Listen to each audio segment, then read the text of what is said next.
반갑습니다. 우리 같이 말씀 한 구절 먼저 읽고 시작하도록 하겠습니다. 우리 화면에 보이는 거요. 읽겠습니다. 시작. 예수께서 나와 일러 가라사대 하늘과 땅의 모든 권세를 내게 주셨으니 그러므로 너희는 가서 모든 족속으로 제자를 삼아 아버지와 아들과 성령의 이름으로 세례를 주고 내가 너희에게 분부한 모든 것을 가르쳐 지키게 하라. 볼지어다 내가 세상 끝날까지 너희와 항상 함께 있으리라 하시니라. 잠깐 기도하겠습니다. 하나님 아버지 감사합니다. 우리 귀한 우리 형제 자매님들 주님께 마음을 드리고 시간을 드리고 이 시간에 주님 앞에 나왔사오니 이 시간 우리 각 사람을 주님이 만나 주시옵소서. 온전히 예수님만을 이 시간 바라보게 하시고 우리를 성령으로 충만케 하심으로 말미암아 다시 한번 주님의 사랑으로 드려지고 온전한 예수의 제자로 드려지는 귀한 시간 될 수 있도록 인도하여 주시옵소서.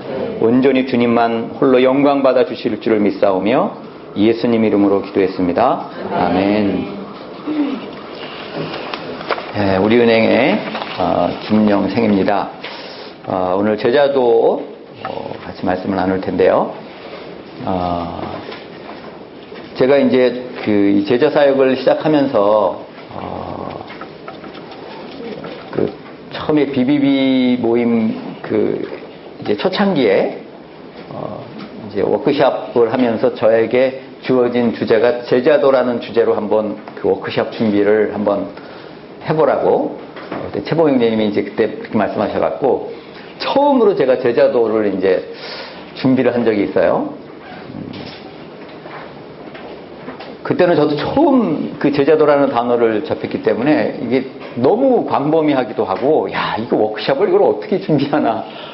정말 하나님 앞에 기도하면서 이 제자도를 어떻게 나누면 좋겠냐고 정말 기도로 계속 준비를 했었는데, 이제 제가 그때 사랑의 교회를 다녔거든요. 사랑의 교회 수요 예배를 참석을 했는데, 그날 오카노 목사님께서 제자도라는 주제로 말씀을 전하셨어요. 대상은 그 목회자들을 대상으로, 목회자 그 칼세미나라고 있거든요.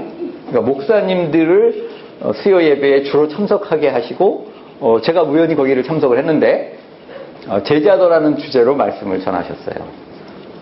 그때, 하나님이 나에게 이렇게 준비해라. 우리가 소위 제자를 삼고 그럴 때 과연 어떻게 내가 우리 순원을 양육을 할 것인가. 분명한 청사진이 있어야 되잖아요. 그죠? 그러니까 제자의 청사진인 거죠. 제자도는 제자의 청사진. 이 청사진이 있어야만이 어떻게 양육을 해야 될지 방법이나 여러 가지 그 과정들이 나올 거 아닙니까? 청사진이 없이 건물 지을 수는 없잖아요. 그래서 그 청사진이 반드시 필요한데 그 오카노 목사님이 그날 제 평생에 살아갈 청사진을 저에게 주신 거예요. 그리고 주님은 먼저 네가 누군가를 제자를 삼으려면 너 자신을 먼저 그 청사진으로 비춰봐라. 네가 제자가 되는 만큼 제자를 키워낼 수가 있을 것이다.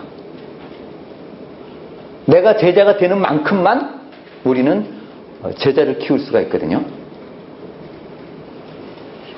그런 의미에서 오늘 제가 강의하는 내용의 그 뼈대는 오카노 목사님을 통하여 하나님께서 저에게 주신 그 제자의 청사진을 함께 나누려고 하는 겁니다. 제자의 청사진. 그 오카노 목사님도 물론 말씀하셨지만 그러면 제자라는 것이 무엇이냐 라고 생각을 할 때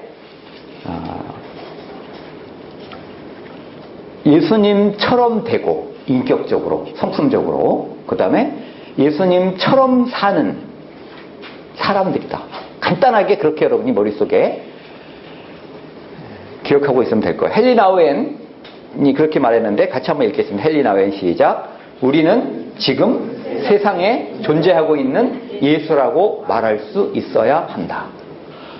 진정한 구원이 무엇이냐? 헨리 나우엔은 분명히 얘기합니다. 진정한 구원은 우리가 일수가 되는 거라는 거예요. 그리고 우리 스스로 사람들에게 내가 지금 21세기에 존재하고 있는 예수라고 말할 수 있는 그 목표를 향하여 나아가야 된다는 거예요. 일단 목표입니다. 부담 갖지 마세요. 분명하게 포기할 수 없는, 예수님을 영접했다면 결코 포기할 수 없는, 대체할 수 없는 목표라는 겁니다. 목표. 그것이 우리를 구원하신 목적이라는 거예요. 에베소서에도 하나님께서 우리를 부르사 하나님 앞에 거룩하고 흠이 없는 자녀가 되기 위해서 창세된 우리를 선택하셨다 그랬잖아요. 하나님 앞에서 거룩하고 흠이 없는 자녀, 신의 성품에 참여하는 자, 그리스도의 장성한 분량, 이 모든 말이 무슨 말입니까? 예수가 되게 하기 위하여 우리를, 21세기의 작은 예수가 되게 하기 위하여 우리를 구원하셨다는 거예요. 그런 의미에서 이 목표를 어떤 것하고도 대체할 수 없는 그런 목표라는 거죠. 달라스 밀라드는 이거를 조금 더 보충으로 이렇게 설명을 했습니다.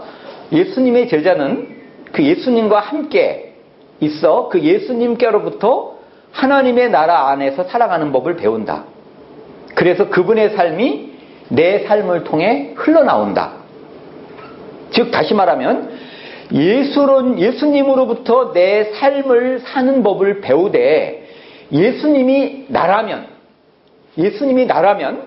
내 자리에서 살아가실 그 삶을 배우는 것이다. 이해가 됩니까? 좀 다시 보충 설명한다면 예수님이 나라면 저는 가장으로서 아버지와 남편으로서 살아가잖아요. 그죠? 가정에서. 그리고 은행에서는 지점장으로 살아가잖아요. 그러니까 예수님이 나라면, 예수님이 가장이시고 예수님이 지점장이시라면 어떻게 살아가실지, 그렇게 예수님이 나라면 살아가실 그 삶을 배우고 살아가는 삶이 제자라는 겁니다. 제가 이찬수 목사님 설교를 듣다 보니까 이찬수 목사님의 그 간절한 꿈은 교회 부흥도 아니고 뭐도 아니고 자녀들 앞에서 인정받는 목사가 되는 것이 이찬수 목사님의 진짜 간절한 꿈이라고 그러시더라고요. 굉장히 소박하시잖아요. 근데 다른 말로 말하면 자녀 앞에서 인정받는 목사가 된다는 것은 다른 말로 표현하면 아이들로부터 내 아버지는 예수님 같아, 이 말 듣는 거라는 의미인 거죠. 이해가 되십니까? 내 자녀가 인정해주는 신앙, 예수님 같아, 우리 아빠는. 내 남편은 예수님 같아, 이 말 듣는 것이 우리 평생의 목표일 수 있다는 거예요. 자녀들과 아내와 남편으로부터 인정받지 못하면서 하나님 앞에 어떻게 우리가 인정받을 수 있나요? 내 자녀와 내 가족들은 그냥 그나마 내 겉모습, 나를 가장 잘 알긴 하지만 그래도 나의 겉모습밖에 모르잖아요. 내 안에 깊은 중심의 생각과 동기와 이런 것들은 어쩌면 모를 수도 있지만 최소한 가족들한테 예수님 같다라는 인정을 못 받으면서 우리가 하나님 앞에 인정받을 수는 없는 거죠. 또 제가 지점장으로서 직원들로부터 우리 지점장님은 예수님 같아, 이 말을 못 들으면 정말 내가 이 시대의 진정한 그리스도인인가 라고 저는 스스로 자문을 하면서 아침에 출근을 합니다. 내가 그 얘기를 못 듣는다면. 그게 목표예요.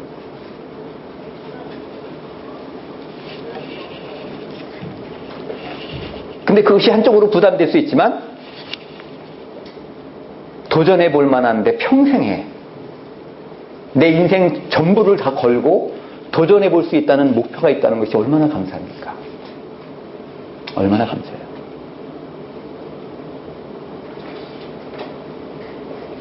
물론 그것이 우리의 교만으로 작용되어서는 안 되고 결국은 복음의 진보와 복음의 통로가 되기 위하여 우리가 그렇게 되는 것이죠. 그것이 누구한테 자랑한다든지 내 스스로 교만하도록 될 수 있는 동기는 아니고, 그것이 안 되면 우리의 복음을 전하는 우리의 말에 힘이 안 실리는 것 같아요. 힘이 안 실리는 것 같아요. 어쨌든 우리는 이 과정에서야 많이 노방전도도 하지만 결국은 우리의 삶 가운데서 우리의 전도가 삶이어야 되잖아요. 그죠? 삶이어야 되잖아요. 그것이 되려면 결국은 우리가 얼만큼 예수님을 닮아가느냐에 의하여 그 영향력이 미칠 수 있다는 거예요. 그러면 왜 제자의 삶을 살아야 할까? 저는 복음서를 요즘 다시 한번 보면서 예수님이 제자들을 부르시면서 너희가 이러이러하지 아니하면, 모든 소유를 버리고 나를 따르지 아니하면, 뭐 자기를 부인하고 자기 십자가를 지고 나를 따르지 아니하면, 또 부자 청년이 왔을 때 네 소유를 다 버리고 나를 따르라. 예수님의 우리에게 요청하시는 그 요청에 우리가 반응을 못하면, 예수님의 제자가 안 된다면, 예수님에게 있어서는 예수님에게 반응을 안 보인, 예수님의 말씀을 안 따른 그 사람들은 구원을 못 받잖아요. 맞습니까? 그 부자 청년 구원 받았습니까? 안 받았습니까? 당연히 못 받았죠. 모든 것을 다 버리고 나를 따르라고 했는데 그 부자 청년은 모든 것을 못 버렸어요. 결국은 예수님의 제자가 못 됐고 예수님을 안 따라온 거죠. 그 말은 제자가 안 된 거예요. 구원을 못 받은 거예요. 저는 예수님께서 또는 우리가 예수님의 제자가 된다는 것은 구원을 받은 사람은 100% 예수님의 제자의 삶을 살아가야 되는 것이고, 구원 안 받은 사람은 제자가 아예 아닌 거죠. 저는 그래서 예수님을 우리가 영접을 할 때, 예수님을 영접한다는 것은 사형리에 뭐라고 나옵니까? 나 중심에서 하나님의 중심으로 바꾸는 것이잖아요. 그리고 예수님한테 내 안에 들어오시라고 그러잖아요. 내 안에 들어오셔서 뭐라고 그럽니까? 내 죄를 용서하시고 나를 그분이 원하시는 사람이 되도록. 결국은 우리가 예수님을 영접을 할 때 그 예수님을 나의 무엇으로 영접하는 겁니까? 구세주와 주님으로 영접을 하잖아요. 물론 저의 경우도 마찬가지고, 예수님께서 우리 안에 들어오실 때 진정으로 우리가 예수님을 영접을 하면 아마 예수님은 우리 안에 들어오시기 전에 그렇게 물으실 거예요. 잠깐, 내가 너한테 들어가기 전에 너한테 다시 한번 다짐을 할 게 있다. 내가 네 안에, 주도권은 누구한테 있는 겁니까? 예수님에게 주도권이 있습니다. 맞습니까? 그냥 예수님 내 안에 무조건 들어오세요. 무조건 예수님이 내 안에 쑥 들어오나요? 기계적으로 들어오나요? 아니, 그분은 인격이 있으신 분이잖아요. 정말 너는 나를 너의 주인으로, 너의 주님으로 영접하는 거 맞니? 주님은 그거를 물으실 거라고요. 내가 네 안에 들어간다는 것은 너의 삶이 전부 나의 것이어야 된다. 네가 가진 모든 소유는 나의 것이 되어야 된다. 그것이 주인이잖아요. 주님이잖아요.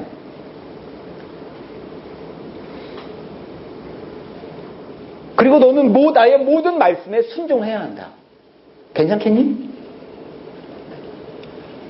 너의 마음, 너의 생각, 너의 삶 전부를 나한테 드릴 때 나는 너를 변화시켜 나갈 것이다. 아픔도 있을 것이고, 갈등도 있을 것이고, 고통도 있을 것이다. 내가 네 안에 들어가서 너를 또 다른 작은 예수로 만들어가는 그런 삶이어야 될 텐데, 내가 너의 주인으로 들어가도 괜찮겠니? 여러분, 그렇게 예수님 지금 믿고 계신 거죠? 맞습니까? 아니에요? 그거 아니면 다시 한번 확인을 해보세요. 우리가 누구에게 복음을 전할 때 분명히 구세주와 주님으로 영접한다는 것은 장난이 아니잖아요. 기분과 감정도 아니잖아요. 분명히 우리가 의지로 영접한다고 가르치고 있고 복음을 전하잖아요. 그렇게 진실되게 예수님을 주님으로 영접하지 않으면 주님이 안 들어가십니다. 우리 막 경험한 거 아닙니까? 10명을 영접을 했다면 그 10명이 다 변화가 있던가요? 아니거든요. 그 뒤에 변화가 없는 사람은 진정한 주님으로 영접을 안 한 사람이에요. 그래서 예수님이 실제로 안 들어가신 사람입니다. 성령으로 거듭나지 않은 사람이에요. 그러나 정말 진정으로 진실되게 예수님을 주님으로 영접하는 사람에게야 예수님이 들어가시겠죠. 그리고 분명한 변화가 있겠죠.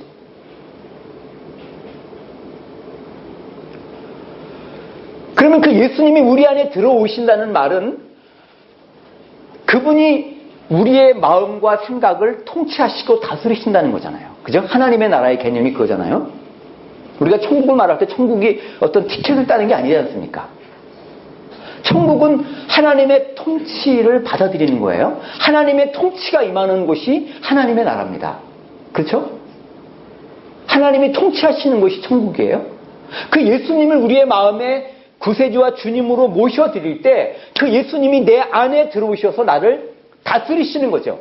그분이 내 마음과 생각을 다스리시면 내 마음이 천국이 되는 거죠. 맞습니까? 그래서 우리는 천국을 죽어서 가는 것이기보다 이 땅에서 살아있을 때 우리는 천국을 누립니다. 천국에 들어가는 거예요. 지금 우리가 천국을 누리지 못하면 죽어서도 천국 못 갑니다. 윤기성 목사님은 그렇게 말씀을 분명히 하십니다. 지금 우리가 천국을 누리지 못하면 죽어서 천국 못 갑니다. 지금 그 예수님이 내 마음을 다스리시는데 어떻게 내가 천국을 누리지 않을 수가 있겠느냐는 거예요. 그 천국은 이 땅에서 시작되는 거예요. 진정으로 예수님의 제자가 됐던 사람, 진정으로 예수님을 나의 구세주와 주님으로 제대로 영접한 사람은 그 예수님이 내 마음과 생각을 사로잡으시고 다스리시고 통치하시기 때문에 그 천국이 이 땅에서 누려지는 겁니다. 제가 한 40대 중년 여자분을 복음을 전하러 갔는데 그분이 자살을 앞두고 있다는 얘기를 들어서 IMF를 통과하면서 모든 재산이 다 날아가면서 빚이 뭐 한 몇십억의 빚을 지고 남편은 도망가고 사람들한테 이년아 내 돈 내놔라, 너 죽기 전에 내 돈 갚고 죽어라, 막 그런 친척들로부터 그런 이야기를 들으면서 그래 내가 죽어서 내가 너희들한테 보상하마, 그 독한 마음을 먹고 농약과 수면제와 목매달아 죽을 끈을 준비해서 자살을 계획한 분이 있었는데 제가 어떻게 그 얘기를 듣고 형제 자매들한테 기도 부탁을 하고 찾아갔어요.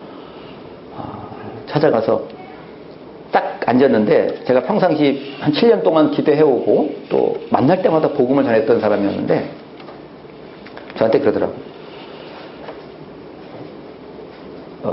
너 또 전도하러 온 것 같은데 지금 내 마음이 지옥이다.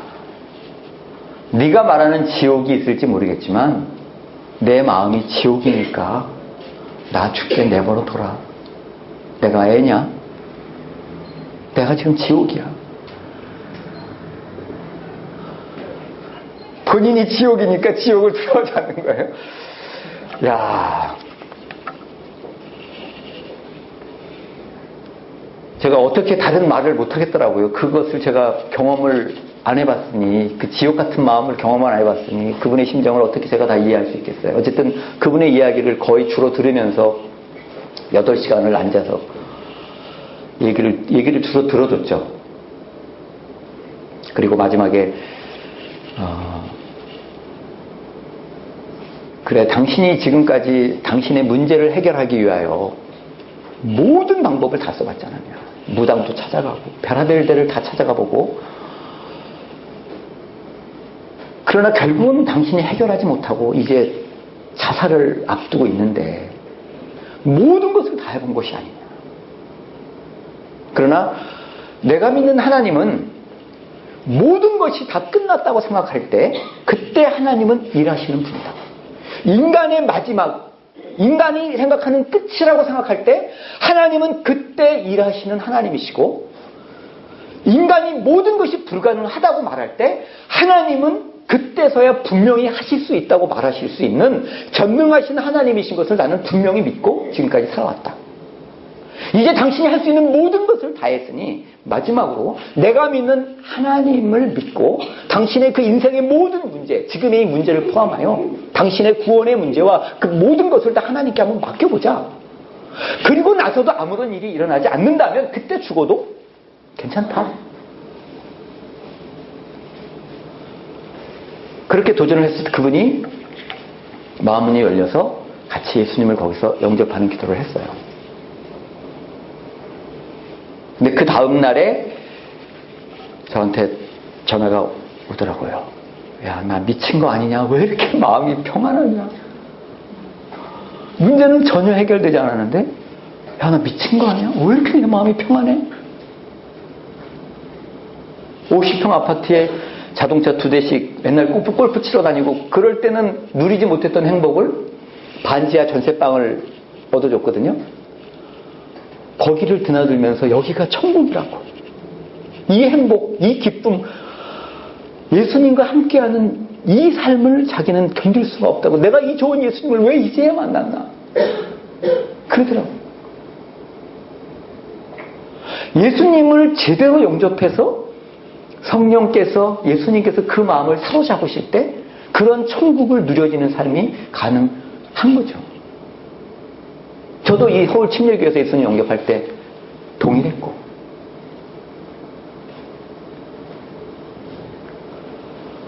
물론 뭐 어느 정도의 그 질적인 부분에서는 차이가 있을 수 있겠죠. 신앙생활 초기와 뭐 약간의 차이가 있을 수는 있을지 모르겠지만, 어쨌든 제대로 된 제자의 삶은 천국을 이 땅에서 누리는 삶입니다.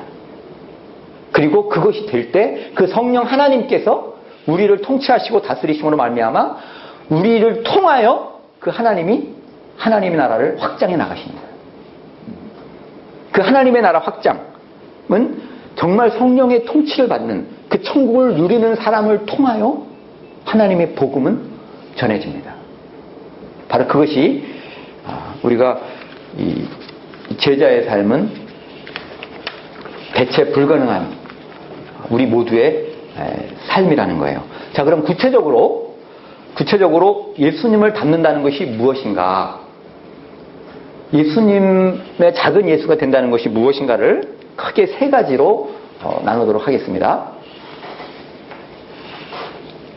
첫 번째는 이제 전적 위탁이라는 건데, 여기 나오는 본문은 나오미에게 루시 고백한 내용입니다. 같이 한번 읽어보겠습니다. 시작. 내게 어머니를 떠나며 어머니를 따르지 말고 돌아가라 강권하지 마옵소서. 어머니께서 가시는 곳에 나도 가고 어머니께서 머무시는 곳에 나도 머무겠나이다. 어머니의 백성이 나의 백성이 되고 어머니의 하나님이 나의 하나님이 되시니 어머니께서 주시는 곳에서 나도 주어 거기 주실 것이다. 만일 내가 죽는 일에 어머니를 떠나면 여호와께서 내게 벌을 내주시고 더 내주시기를 원하나이다. 네, 거기 어머니 빼고 예수님을 집어넣고 다시 한번 읽겠습니다. 시작. 내게 예수님을 떠나며 예수님을 따르지 말고 돌아가라 강권하지 마옵소서. 예수님께서 가시는 곳에 나도 가고 예수님께서 머무시는 곳에서 나도 머물겠나이다. 예수님의 백성이 나의 백성이 되고 예수님의 하나님이 나의 하나님이 되시리니 예수님께서 죽으시는 곳에서 나도 죽어 묻힐 것이라. 만일 내가 죽는 일 외에 예수님을 떠나면 여호와께서 내게 벌을 내리시고 내리시기를 원하나이다. 여러분의 고백이십니까? 예수님께서 죽으시는 곳에서 나도 죽어 거기 묻힐 것이라. 내가 죽는 일 외에 예수님을 떠나면 여호와께서 내게 벌을 내리시고 더 내리시기를 원하나이다. 예수님과 함께 죽고 예수님과 함께 살겠다는 분명한 고백이죠. 내게 사는 것이 그리스도니 죽는 것도 유익함이라. 그러니까 여러분의 고백이십니까? 그것이 전적 위탁입니다. 그것이 전적 위탁이에요. 예수님을 제대로 영접한 사람, 그리고 예수님이 누구신가를 제대로 아는 사람이라면 이런 고백은 오히려 이런 고백이 기쁨과 감사함으로 나오도록 되어 있습니다. 이것이 부담으로 다가온다면 아직 예수님을 잘 모르는 사람일 수 있을 거예요. 저도 예수님을 영접한 그 한 해 동안 대학교 4학년 때 어떻게 하면 예수님을 위해서 내가 죽을 수 있을까? 내가 예수님께 받은 이 엄청난 십자가의 사랑을 내가 어떻게 보답할 수 있을까? 어떻게 보답할 수 있을까? 어떻게 하면 내가 예수님을 위하여 멋지게 죽을 수 있을까? 예수님 믿은 1년 안에 하나님께서 그런 은혜를 내게 부어주셨어요. 그 예수님을 제대로 알면, 성령으로 말미암아 그 예수님의 그 놀라우신 사랑이 우리 안에 부어지면 이런 전적 위탁의 고백은 억지로가 아니라 자발적으로 이런 고백이 나올 수밖에 없다는 거죠. 이해가 되십니까?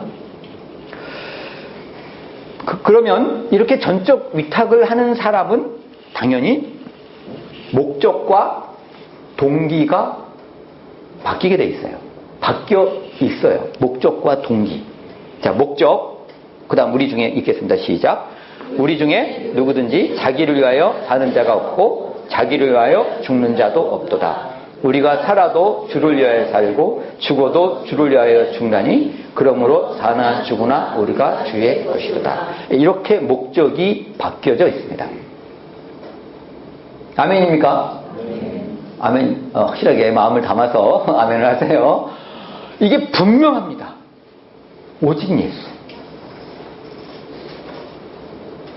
오직 예수님께만 영광. 먹든지 마시든지 살든지 죽든지 내 삶의 모든, 내 호흡 하나, 밥 먹는 거 하나, 그 모든 것은 오직 예수, 오직 하나님께만 영광을 위하여 우리는 살아가는 존재입니다. 우리 세포 하나하나 오직 하나님의 영광, 오직 예수님만을 위하여 나는 존재합니다. 이렇게 삶의 목적이 분명히 바뀌어져 있게 되어 있어요. 동기는 그 밑에 있는 말씀 다시 한번 읽겠습니다. 시작. 누가 우리를 그리스도의 사랑에서 끊으리요? 환난이나 곤고나 박해나 기근이나 적신이나 칼이라 종일 주를 위하여 여김을 받았나이다 함과 같이니라. 물론 고린도서 5장 10절에는 그리스도의 사랑이 우리를 강권하시는도다 이런 표현도 있죠. 우리의 모든 삶의 동기는 그리스도의 사랑이 우리 삶의 동기고 삶의 원동력입니다.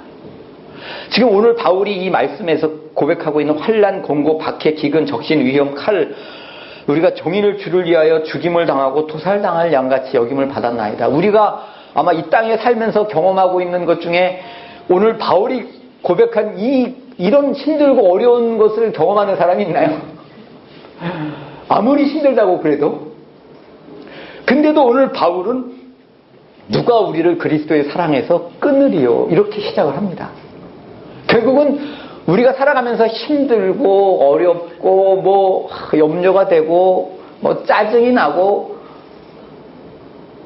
환경이 문제가 아니라는 거예요. 환경이 문제가 아니라 그리스도의 사랑이 우리를 지금 제대로 지배하고 있지 않는 거예요. 계시록에 나오는 주님과의 그 첫사랑이 아예 없었던 사람이거나 첫사랑이 있는 사람이라면 그 첫사랑을 잃어버린 거죠. 계시록에 나오는 것처럼 너의 처음 사랑을 버렸느니라. 내가 너를 책망할 것이 있나니 어디서 떨어졌는가를 생각하고 회개하여 처음 행위를 가지라. 그렇지 않으면 내가 촛대를 옮길 것이다. 우리 안에 주님은 그 첫사랑, 예수님을 처음 만났을 때 그 뜨거운 그 십자가의 사랑, 그 그리스도의 사랑 안에 매일 매 순간 그 사랑이 우리를 지배하는 삶을 살도록 우리에게 요구하시고 그것만이 우리가 환경을 뛰어넘는 그런 초자연적인 삶, 이 땅에서 천국을 누리는 삶이 그리스도의 사랑이 우리를 다스릴 때만이, 그 첫사랑을 늘 우리 안에 간직하고 있어야만이 가능하다고 고백을 합니다. 환경이 문제가 아니더라고요. 주님과의 친밀한 교제가 상실돼 버린 거죠.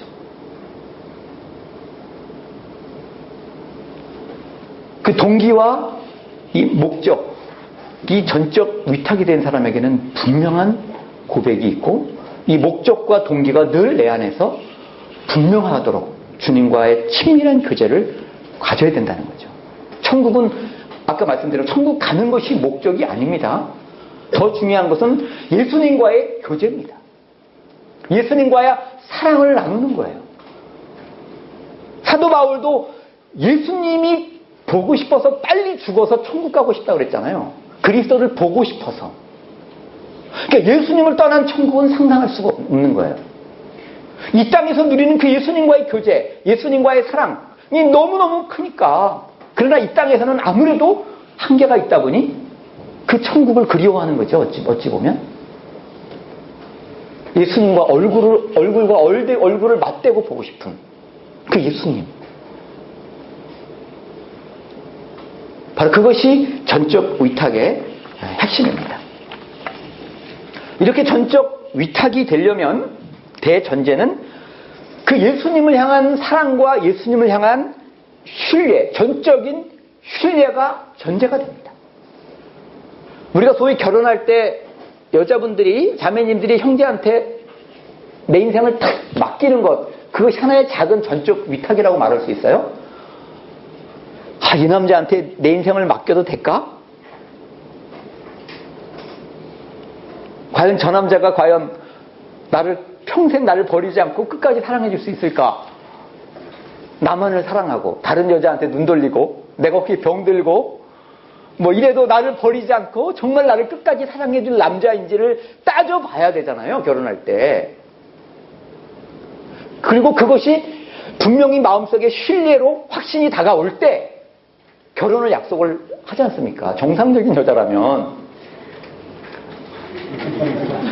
한번 감정이 뿅 가갖고 이거 아니고, 물론 믿는 사람이 거기다가 함께 주님의 나라를 이뤄갈 수 있는 것까지 당연히 생각을 해야 되겠지만, 다시 말하면 이 상대방에 대한 분명한 신뢰가 전제가 될 때 위탁할 수 있는 거잖아요. 그 위탁은 위탁하라고 해서 되는 게 아니잖아요. 영접하라고 막 강요해서 되는 게 아니잖아요. 물론 성령께서 역사하셔야 되고 하나님이 마음문을 열어주셔야 되고 예수님 말씀처럼 아버지께서 이끌어 주시지 않으면 아무도 예수님께로 나올 자가 없는 성령의 역사가 있어야 되겠지만, 어찌하든 우리는 그 사람에게 복음을 전할 때 명확하게 예수님을 그래도 짧은 시간 안에 이해할 수 있도록 알려주는 것이 그분을 신뢰하도록 도와주는 하나의 작은 수단이잖아요.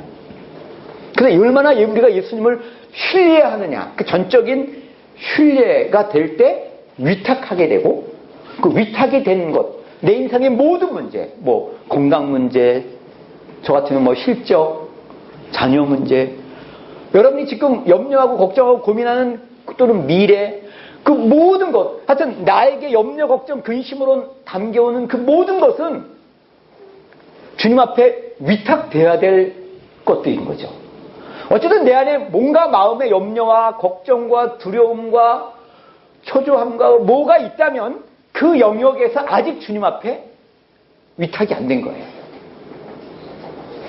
그래서 온전한 천국을 누리지 못하는 거예요. 이해가 되십니까? 그 영역에 관한 한 아직 어찌하든지 주님이 잘 신뢰가 안 되고 있기 때문에 위탁이 안 되는 거예요.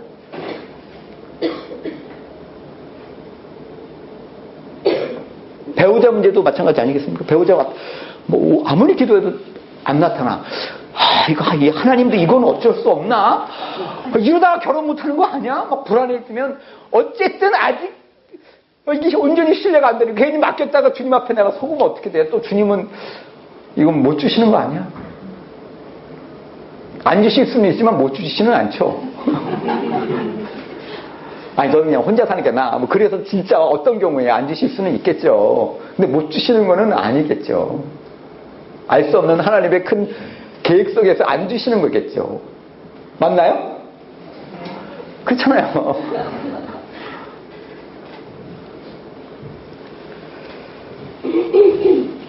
그런 위탁이 될 때, 그 신뢰를 전제로 위탁이 될 때, 로마서 8장 37절 바울이 고백한, 같이 한번 읽겠습니다. 시작. 그러나 이 모든 일에 우리를 사랑하시는 이로 말미암아 우리가 넉넉히 이기느니라. 넉넉히 이기느니라. 천국을 누리는 사람, 진리가 너희를 자유케 하리라. 진정한 자유함을 누리는 사람, 환경을 뛰어넘는 무리를 걷는 사람들이라는 거죠. 어쩌면 우리가. 환경을 뛰어넘는 그 평안, 기쁨, 감사. 너희에게는 심지어 머리털까지도 사세신 바 되었나니 두려워하지 말라. 너희는 많은 참새보다 더 귀하니라. 우리의 머리털까지 되시는 그 하나님께서 우리의 모든 것을 아신다는 거죠. 우리가 이미 구하기 전에 이미 주님은 아십니다. 그렇잖아요. 우리가 그 누리는 어떤 아픔, 어떤 고통, 어떤 갈등, 주님은 이미 다 아신다는 거죠. 우리의 머리털까지 세시는 하나님께서, 그 절대 주권의 하나님께서 허락하지 않으신 것이 우리에게 생기는 일은 없습니다. 하나님이 허락하시지 않는 일은 없어요. 물론 그분이 그렇게 힘들게 우리를 하시지 않고 우리를 시험하지 않는 분이시지만 하나님이 허락하시지 않는 것이 없다는 건 저는 확신합니다. 다만 우리는 왜 이런 일이 나에게 일어나는지 그걸 알고 싶은 것 때로. 그러나 그것도 어떤 때 물론 바로 말씀을 안 하시니까 참 힘들어요. 욥기 같은 경우가 욥 같은가 그런 거 아닙니까?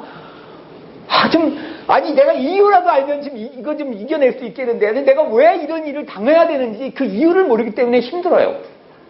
어쨌든 그거조차도 믿음의 테스트입니다. 꼭 다 이해해야만이 믿겠니 네가? 다 이해해야만이 나를 신뢰하겠니? 차라리 그럼 네가 하나님 해라 차라리. 우리는 하나님이 아니기 때문에 그분이 때로 우리에게 말씀을 하실 수 있음에도 불구하고 안 해주시는 경우가 있어요. 또 아직 말 안 하는 것이 너에게 유익할 수도 있어요. 우리의 인격을 성장시키고 우리 안에 예수의 형상을 맺어나가는 과정에 반드시 그 과정이 필요합니다. 소위 인내. 저는 요즘도 참 인내라는 게 옛날에는 참 쉽게 생각했는데 왜 이렇게 힘드냐. 인내라는 게 정말 쉽지 않다는 걸 느껴요.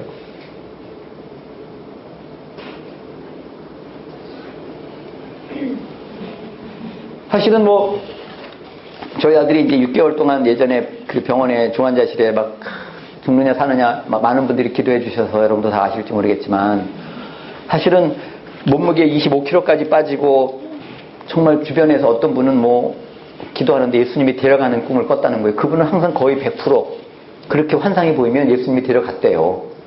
매일 새벽마다 환상을 보시는 거래처 회장님이신데 우리 아들을 위해서 매일 기도해 주는데 예수님이 데려가시는 환상을 본 거예요. 차마 근데 나한테 말은 못하고 기도만 했는데 어느 날 환상이 바뀌더래요. 예수님이 이렇게 큰 청소년색 풀장으로 우리 아들을 데려가서 거기서 들어갔다가 나오고 소위 치료하는 쪽으로 환상이 바뀌더래요. 결국은 25kg까지 갔지만 기적같이 퇴원을 했잖아요. 그 회장님이 그러더라고요. 정말 기도를 많이 받으시나 봅니다. 그 아들은. 그런 얘기를 하더라고요. 하나님이 처음에 데려가려고 계획을 세웠다가 마음을 바꿨지 않았나 그분은 그렇게 생각을 하더라고요. 하도 중복이도록. 우리 비비 형제자매들이 특별히 많은 기도를 그때 해주셔서 죽지 않고 기적같이 퇴원을 했잖아요. 9월에 퇴원을 해서 이제 다시 한 4, 5개월 정도 이렇게 살 좀 찌우고 몸 건강 좀 하면 다시 이제 서울대 대학원 이제 복학을 할 수 있으려니 당연히 생각을 했죠. 3, 4개월만 좀 잘 돌보면 당연히 서울대 대학원 복학할 줄 알았는데 지금 3년이 넘었습니다. 점점점 상태는 더 심해지고 앉아서 밥 세끼 먹다가 지금은 침대에 누워서 24시간 인공호흡기를 하고 가래가 나오고 기적같이 저녁 한 끼 먹고 있는데 도대체 뭡니까 이게. 차라리 한동안 힘들 때는 우리 아내가 하나님 차라리 그냥 데려가세요. 괜찮아요. 감사하니까. 그동안 함께 있는 것만으로도 너무 감사하니까 그냥 데려가세요. 누가 살려달랬습니까? 데려가시랬지. 하도 힘들 때는 하나님 앞에 그렇게 따지기도 하고 이제나 저제나 회복해서 일어나려니 다시 복학하려니 지금 3년이 넘어가고 있는 상황입니다. 인내한다는 것이 참 쉽지 않더라고요. 또 끝을 알 수가 없잖아요. 야고보서 보니까 야고보서 4장에 인내하는 자를 복되다 하나니 너희가 욥의 인내를 들었고 주께서 주신 결말을 보았거니와 주는 가장 자비하시고 긍휼히 여기시는 이시니라. 이렇게 이런 말씀이 나한테 주어지더라고요. 인내하는 자를 복되다 하나니 너희가 욥의 인내를 들었다. 주는 가장 자비하시고 긍휼히 여기시는 하시니라. 욥의 상황을 놓고 하나님을 자비하시고 긍휼히 여기시는 분이라고 말씀하고 계시더라고요. 도저히 자비하시다고 긍휼히 여기시는 분이라고 욥의 상황에서는 하나님 너무 잔인해. 왜 나에게 이런 엄청난 고통을 이렇게 말할 수 있는 그 상황에서 하나님은 자비하시고 긍휼히 여기시는 분이라고 야고보 기자는 말하고 있다는 거예요. 저도 시험을 당할 때는 이 3년의 과정에 시험을 당할 때는 정말 모든 감정이 다 사라졌어요. 하나님이 자비하시다. 여호와가 인자하시다. 전혀 그렇지 않은 것 같아요. 감정적으로는. 전혀 하나님은 자비하지도 않고 인자하지도 않으시고 전혀 긍휼히 여기시지도 않으시는 분이에요. 감정적으로는. 제 인생에 처음으로 경험하는 엄청난 무서운 불시험이더라고요.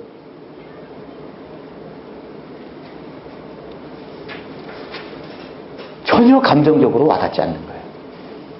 전혀 찬양할 기분이 안 나는 거예요.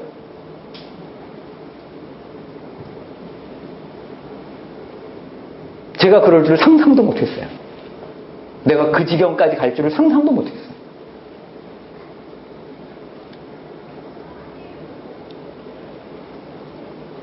아들의 입에서 막 피가래가 나올 때는 너무 힘들어요.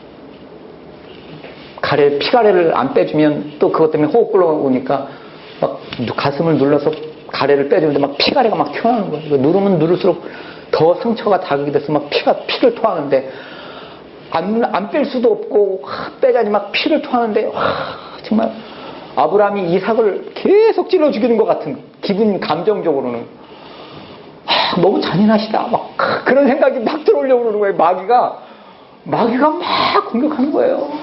그래 하나님은 자비로우신 분이 아니고 잔인하시다 막 그 마귀가 얼마나 공격을 하는지요.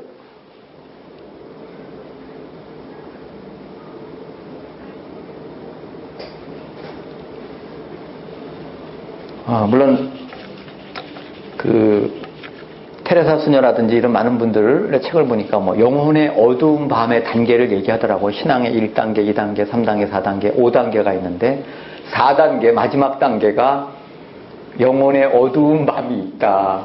영혼의 어두운 밤. 알고 있는 모든 것을 동원하는데 작동이 안 돼요. 수없이 가르치고 양육하고 그럴 때는 지금 이렇게 내 스스로 그거를 계속 적용하는데 안 돼. 그 감정의 수렁에서 잘 못 빠져나오는 거예요. 빠져나오다가 다시 또 빠지고 그런 과정을 제가 거쳤어요.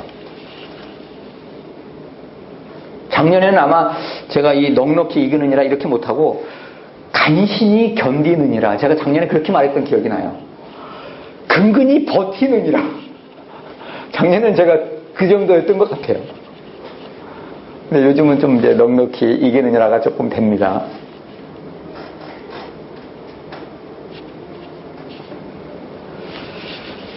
우리를 사랑하시는 이로 말미암아 결국은 그 주님의 사랑이 사도 바울만큼 나에게 강하게 지배하지 못하고 나를 사로잡고 있지 못했던 것이고 또 다른 말로 표현하면 내가 그 예수님의 그 사랑, 예수님과의 그 친밀한 교제를 잠시 놓쳤던 거일 수도 있겠죠.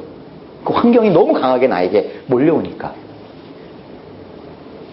그러나 어떤 환경이라 하더라도 오늘 바울처럼 우리를 사랑하시는 이로 말미암아 정말 수문의 시간 그 예수님을 바라보는 그 눈길, 그 교제, 그 초점을 놓치지 말아야 됩니다.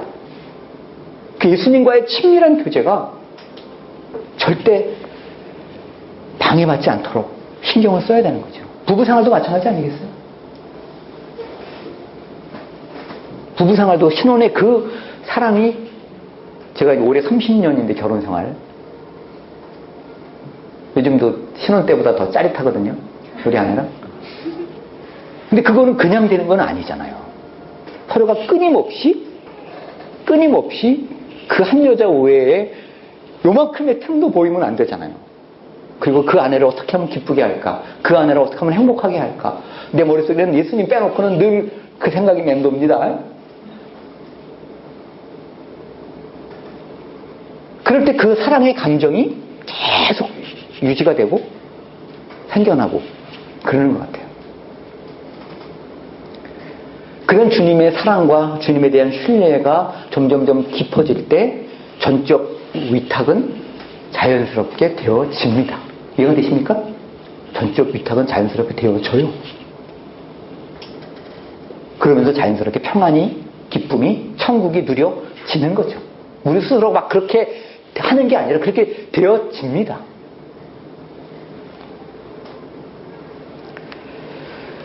그런 예수님과의 관계가 될 때 그 다음 단계로 우리는 나아갈 수가 있어요. 그 다음 단계가 두 번째 요소가 뭡니까? 바로 종의 요소입니다.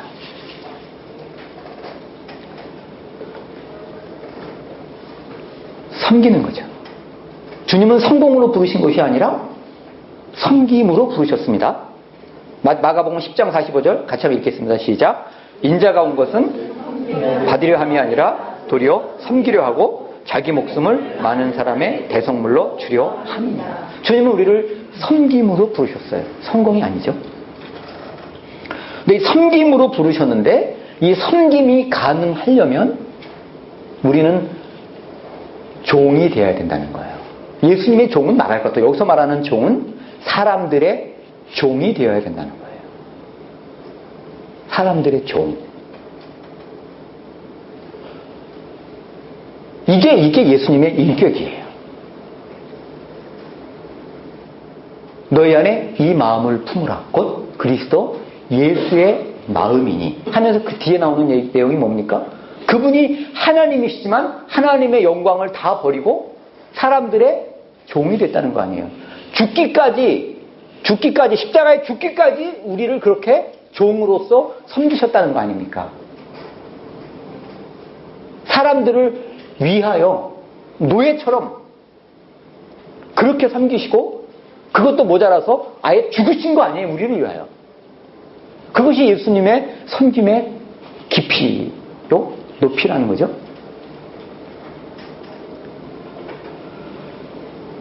이게 되려면 물론 이제 나중에 얘기하겠지만 권리 포기가 돼야 되죠. 자기 부인이 되어져야 되는 거죠. 권리 포기, 자기 부인이 되어야 돼요. 주님이 자기를 부인하고 날마다 자기 십자가를 지고 나를 쫓으라고 말할 때 그 자기 부인. 근데 그 자기 부인은 뭐 내 스스로 부인해야지 해서 되는 것은 분명히 아닌 거죠. 우리가 이미 예수님과 함께 십자가에 죽었잖아요. 내가 그리스도와 함께 십자가에 못 박혔나니. 그런즉 이제는 내가 산 것이 아니요. 오직 내 안에 그리스도께서 사신 것이 무슨 말입니까? 이미 나는 죽었어요. 내 생각, 내 감정, 내 목표, 내 명예, 나는 완전히 죽은 사람이에요. 그것을 믿음으로 고백하는 사람이 크리스찬입니다. 이제 나는 죽고 그 예수님이 내 안에서 나를 통하여 그분의 삶을 사시는 사람이 예수님을 믿는 사람이잖아요.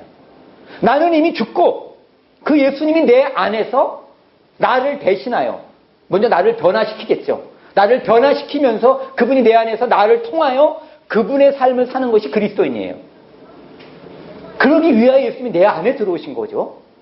그래서 우리는 예수님과 함께 죽고 예수님과 함께 부활한 거죠. 또 그분과 함께 승천을 이미 해서 우리는 하나님 보좌 우편에 우리 영적으로는 이미 살고 있는 사람입니다. 그 자기 부인을 날마다 믿음으로 내가 이미 죽었음을 날마다 선포하고 찬양함으로 내 안에 있는 자아가 죽어질 수 있죠. 그것을 날마다 우리는 해나가야 되죠. 그러면 우리는 다른 사람의 종이 되어질 수가 있겠더라고요. 나를 포기할 수가 있겠더라고요. 내가 조금 더 희생할 수가 있겠더라고요. 우리가 예수님을 믿는다고 하지만 우리 안에 너무 자아가 너무 강해. 제가 우리 아들을 돌볼 때, 병원 입원하기 전이죠. 그전에는 하여튼 잠자다가 두세 번을 항상 깨웠어요. 우리 아이가 몸이 많이 이제 굳어지고, 근육도 굳어지고. 그래서 자다가 두세 번을 이제 항상 일어나서 자다가 이제 아들을 돌봐주고 그랬었는데, 어느 날 5번을 저를 깨우더라고요, 아들이. 이게 이제 1시간 간격으로 거의 깨우니까 이게 잠을 잔 건지 안 잔 건지. 근데 그날, 너무 그게 속상하고 짜증이 나는 거예요. 하나님 앞에 따지고 싶은 거예요. 좀 잠 좀 푹 자야지. 아침에 일어나서 좀 그래도 좀 기도 좀 진지하게 좀 하고, 또 사역도 해야 되고, 은행 일은 말할 것도 없고, 하나님이 좀 잠 좀 재워주셔야지 내가 좀 기도 좀 제대로 좀 하고 싶고. 근데 맨날 잠을 제대로 못 자니까요. 아침에 도저히 못 일어나겠는 거예요. 도저히 아침에 일어나 너무 피곤해요. 그러니까 일어나면서부터 기도하기 시작하는 거예요. 밥 먹으면서 기도하고, 세수하면서 기도하고. 밥 먹을 때 아내가 뭐라 그러면, 여보, 나 기도 중에 밥 먹으면서 기도해야 되는 거예요. 기도 안 하면 죽으니까, 기도하니까 못 사니까. 물론 이제 그런 하나님이 골방 훈련을 시키시더라고. 그러니까 걸어가면서 기도하고, 그냥 걸어가면서 기도하고, 고객하고 이렇게 대화하면서 기도하고, 그 내면의 골방이 이렇게 제대로 자리를 잡게 됐어요. 그 훈련을 통해서. 시간을 정해놓고 기도하는 것은 당연하고, 시간을 정해놓고 기도하는 게 다가 아니잖아요. 예수님과 늘 교제하려면, 걸어가면서도, 밥을 먹으면서도, 세수를 하면서도, 화장실은 말할 것도 없고, 그 예수님과 늘 대화하고 교제하는, 그 예수님을 24시간 바라보는 그런 훈련이 되려면 그게 돼야 되는데, 하나님이 저를 어쩌면 그게 훈련이 되게 하신 거예요. 결과론적으로. 어쨌든 그때는 이제 그걸 몰랐기 때문에 하나님 아침에 일어나서 따졌는데, 주님이 이 마가복음 10장 45절로 저에게 말씀하신 거예요.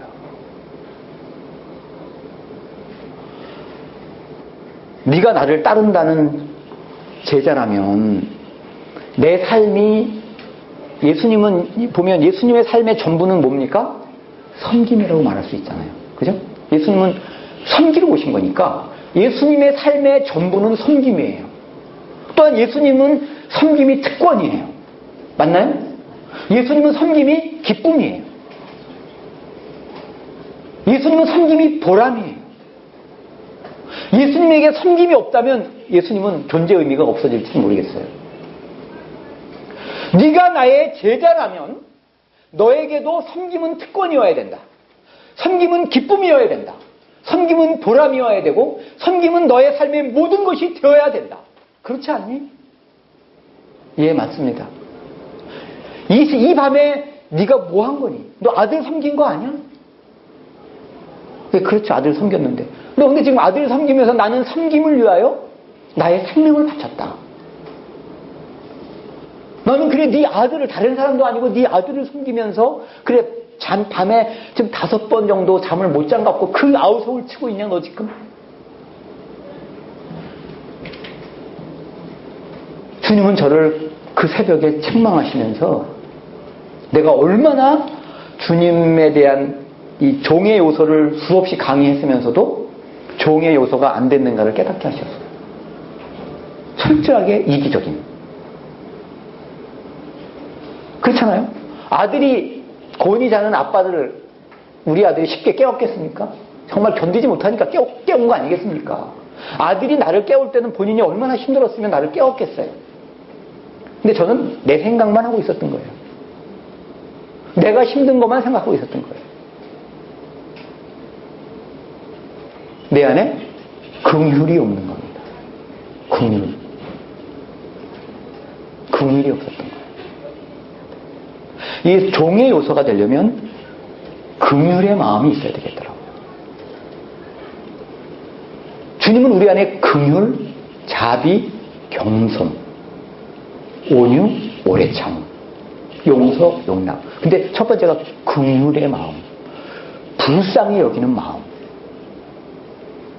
그거를 고린도전서에서 찾아보면 사랑은 자기의 유익을 구하지 아니하며, 사랑은 자기의 유익을 구하지 않는 겁니다.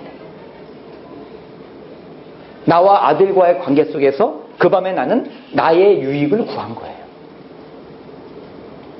내가 아들을 진짜 제대로 사랑하고 있지 않았던 거예요. 사랑은 자기의 유익을 구하지 않는 겁니다. 나는 어떻게 돼도 괜찮다. 너만 잘 되면 돼. 나는 너의 유익만을 원해. 라는 마음가짐. 그게 사랑입니다. 부부간에도 그런 거 아니겠어요? 왜 아내나 남편한테 왜 잔소리하고 왜 그럽니까? 자기의 유익을 구하고 있는지를 잘 생각해 보셔야 되겠죠. 누구의 유익을 구하고 있습니까? 모든 관계 속에서. 그 긍휼히 여기는 마음은 바로 그 자기의 유익을 구하지 않도록 만들어주더라고요. 상대방을 불쌍히 여기는 마음이 너무 커지다 보니까 상대적으로 내가 불편한 거, 내가 힘든 거는 이렇게 잊어버리게 되고 그냥 가라앉아 버리는 것 같아요. 퇴원 이후에 아들이 나를 20번을 깨운 적이 있어요. 일어나면서 감사합니다. 아들을 돌보게 해주시니 감사합니다. 제가 20번을 그렇게 일어나는 기억이 나요.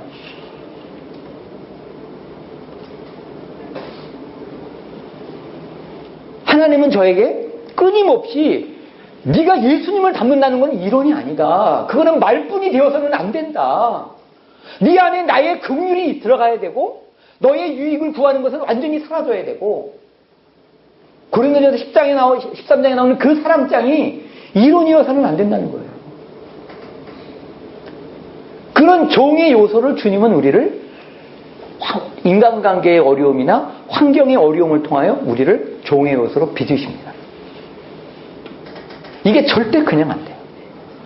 그런 어려움과 힘든 환경 또는 힘들게 하는 사람을 안 만났으면 좋겠는데 우리가 일부러 구할 필요는 없지만 그런 사람을 안 만나면 우리는 절대 종의 요소 예수님의 마음을 닮을 수가 없어요. 머리로만 그칩니다. 머리로만 그쳐요. 그래서 감사한 거예요, 제가. 우리 아들을 통하여 하나님은 우리 아들을 향한 계획도 있겠지만 저를 빚어가시는 거예요. 네가 그래갖고 누구를 제자 삼니? 니나 똑바로 해라, 니나. 주님 저에게 그렇게 말씀하신 것 같아요. 아침과 저녁 시간을 거의 제가 시간 할애를 못하고 오직 퇴근하면 아들 돌보는 일이 단데 하나님 뭡니까? 지금 나도 마음껏 더 많이 전도하고 근데 점심때밖에 제대로 전도를 못해요. 막 사역하고 싶어 미치겠어요. 진짜. 전도하고 양육하고 싶어. 하나님 이거 낭비 아니에요? 이거 좀 제발 좀 빨리 끝내주세요. 좀 사역 좀 하게. 주님은 저에게 말씀하시는 것 같아요. 야, 사역도 중요하지만 나는 너를 지금 제자 양육하고 있는데 네가 똑바로 되는 게 더 중요하다.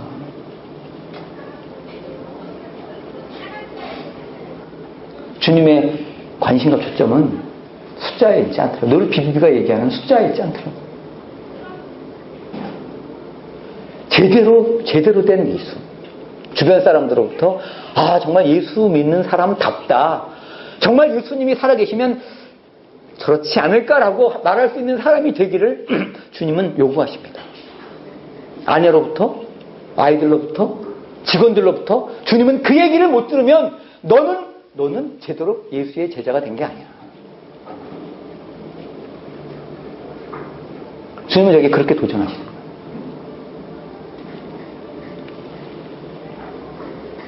여러분에게 지금 그런 힘든 환경이 있다면 한번 그런 하나님의 시각으로 주님이 우리에게 무엇을 요구하시는지 거기에 초점을 맞추면 견딜만 합니다. 견딜만 해요.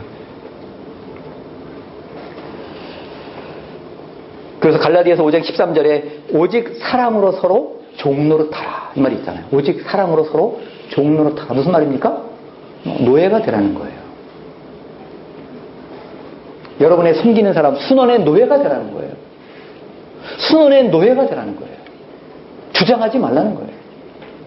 아내의 노예가 되라는 거예요. 직원들의 노예가 되라는 거예요. 자녀들의 노예가 되라는 거예요. 뭔 권리를 왜 포기하지 않냐는 거죠.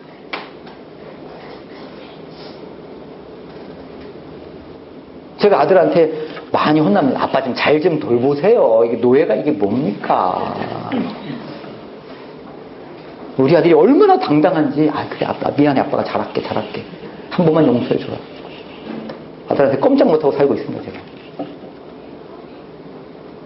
아내한테도 뭐 마찬가지죠. 아내의 노예가 뭐 할 말 있나요? 뭐 말씀만 하시옵소서, 여왕님, 이렇게 되는 거죠.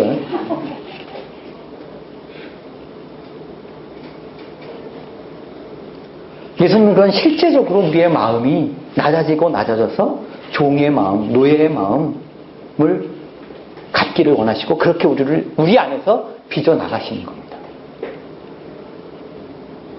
이게 될 때 이제 이 증인의 요소가 더 파워풀해질 수가 있는 거죠. 그게 될 때 말로 전하는 복음, 물론 말씀의 능력이 있고 그 말씀 가운데 성령이 역사하셔서 거듭나게 하는 역사가 분명히 있지만, 그러나 우리가 일상의 삶 가운데 우리가 이런 어떤 뭐 전도나 이게 훈련 때만 하는 게 절대 아니잖아요. 이거 말도 안 되는 거예요, 진짜. 이거는 이게 존재 이유잖아요. 전도 안 하면 뭐하러 이 땅에 삽니까? 빨리 천국 가지. 그 좋은 천국 가지. 복음의 진보, 영혼 구원 아니면 진짜 우리는 이 땅에 살아있을 이유가 없어요. 오직 복음의 진보. 오직 복음의 진보. 직접 간접 어찌라든지 예수님이 나를 통하여 드러나고 하나님이 드러나기를 바라는 그 마음이어야 되잖아요. 아침에 출근할 때 15명의 직원 매일 아침마다 그 영혼의 구원을 놓고 기도합니다. 매일 아침.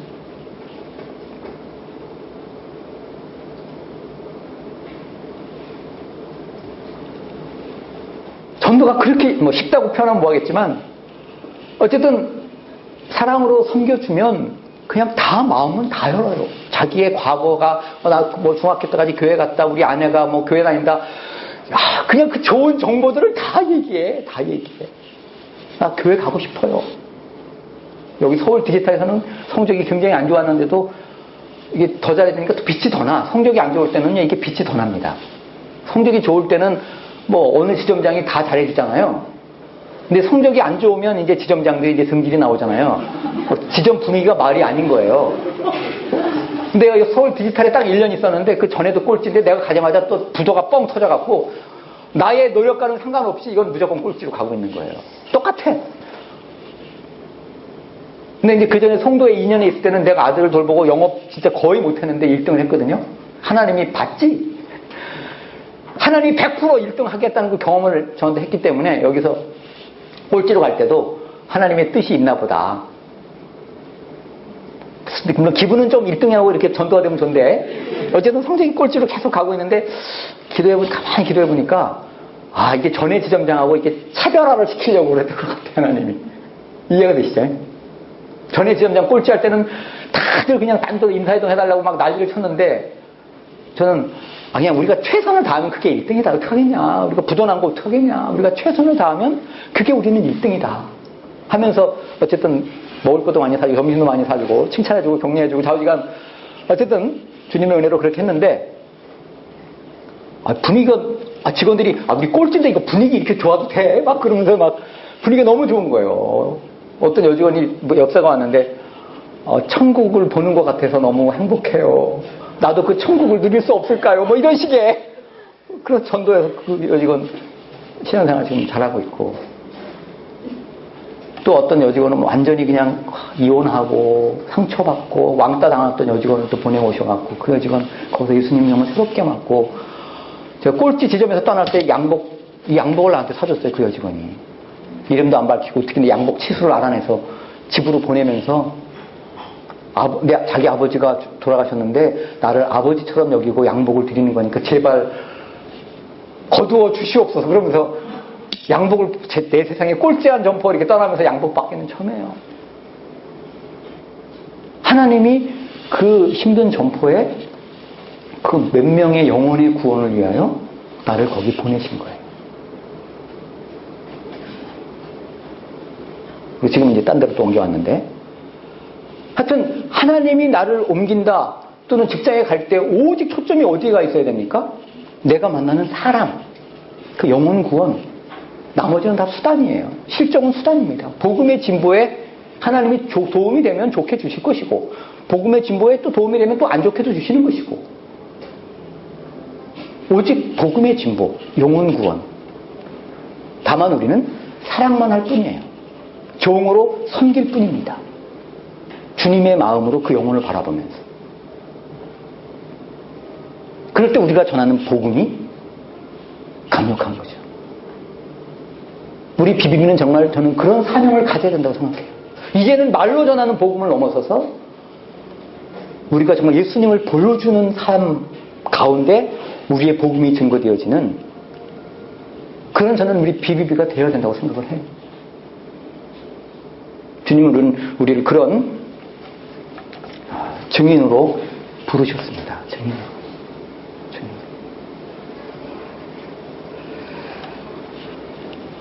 자, 이 세 가지. 첫 번째 뭡니까? 전적 위탁. 두 번째 종의 요소. 세 번째 증인의 요소.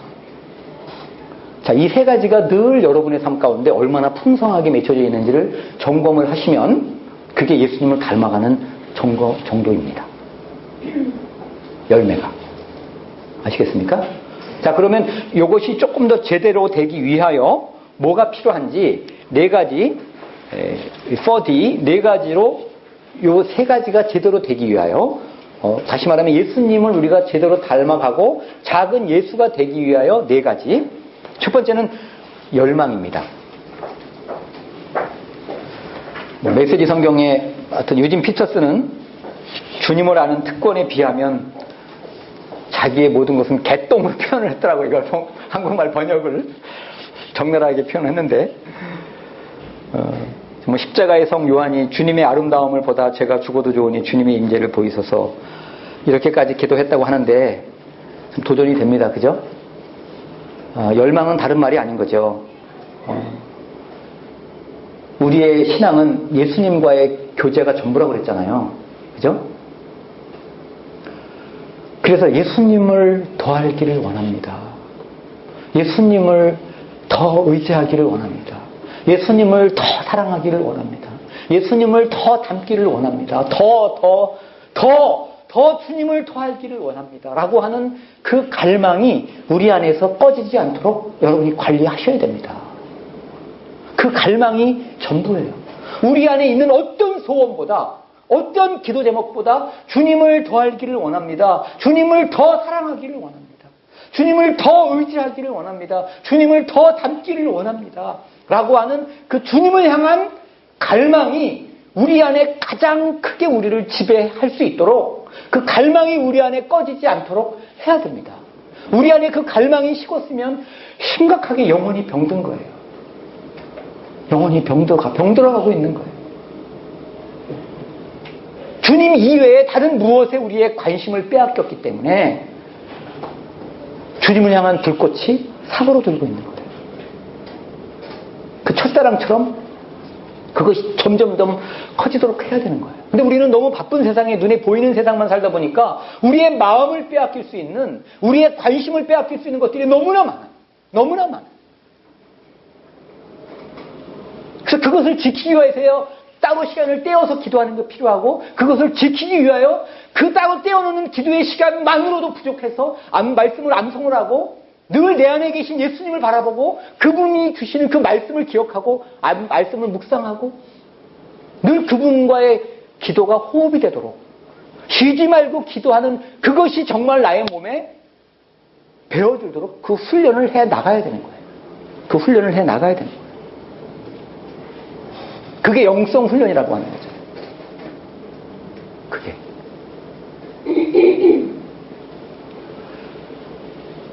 그 열망이 정말 사슴이 시냇물을 찾기에 갈급한 같이 내 영혼을 줄을 찾기에 갈급하나이다라고 하는 그 시편 기자의 고백처럼 늘 우리의 기도 가운데 그 고백이 첫 번째인가, 그 갈망이 첫 번째인가를 확인해 보셔야만 됩니다.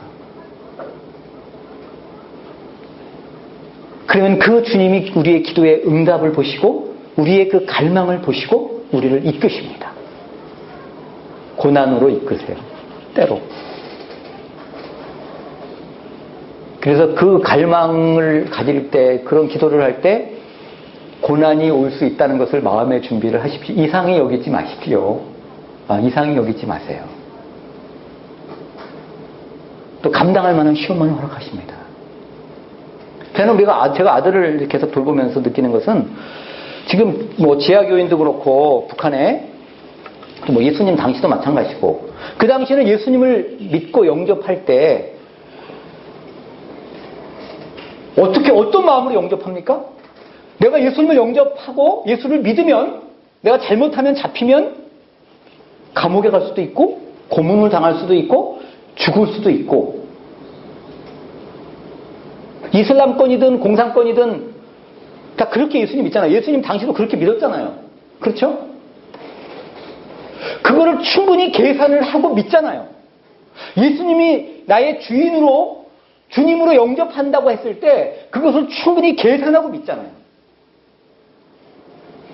예수님을 믿을 때 이미 대가 지불을 하고 믿잖아요. 고난은 당연한 것이다. 아직 안 왔을 뿐이다. 올 수 있다. 언제든 올 수 있다라는 것을 전제로 믿잖아요. 제가 생각을 그렇게 하니까 내가 지금 당하는 고난이 정말 아무것도 아니더라고요. 내가 이상해하면 안 되고 힘들어하면 안 되더라고요, 이게. 생각이 바뀌니까 그게 굉장히 중요한 거예요. 고난이 없는 게 정상이 아니라 고난이 있는 게 정상입니다. 성경이 계속 그렇게 얘기하잖아요.